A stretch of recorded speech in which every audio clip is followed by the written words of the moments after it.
Docteur, dites-nous, quelles sont les options thérapeutiques? D'abord, toujours, les objectifs du traitement sont la réduction des symptômes.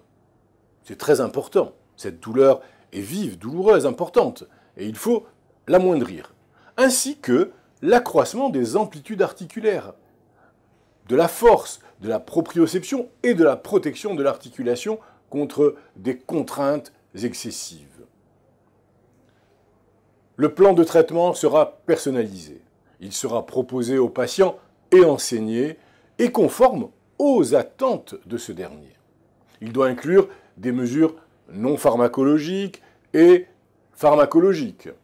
Les choix thérapeutiques devront tenir compte des antécédents médicaux personnels du patient, mais également des traitements médicamenteux en cours du même patient, de même que l'importance de la douleur et du handicap personnel.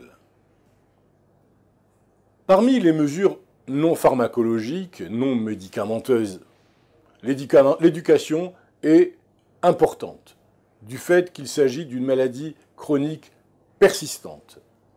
Elle permettrait même à elle seule une diminution de la douleur et de l'incapacité. Le patient sera informé que les douleurs vont fluctuer et que de bonnes et de mauvaises périodes alterneront. La personne obèse ou en excès de poids devra réduire son poids, et ce de manière drastique, afin de diminuer la surcharge mécanique et prévenir encore plus la détérioration de l'articulation. Non seulement l'activité physique participera à la perte du poids, mais elle sera aussi bénéfique pour maintenir, voire améliorer les qualités physiques qui permettront une capacité fonctionnelle optimale. Pendant une phase douloureuse, un repos réel et des aides à la marche avec des cannes ou des béquilles atténueront les douleurs. Enfin, l'orientation en physiothérapie est utile, voire parfois nécessaire, pour améliorer les capacités fonctionnelles.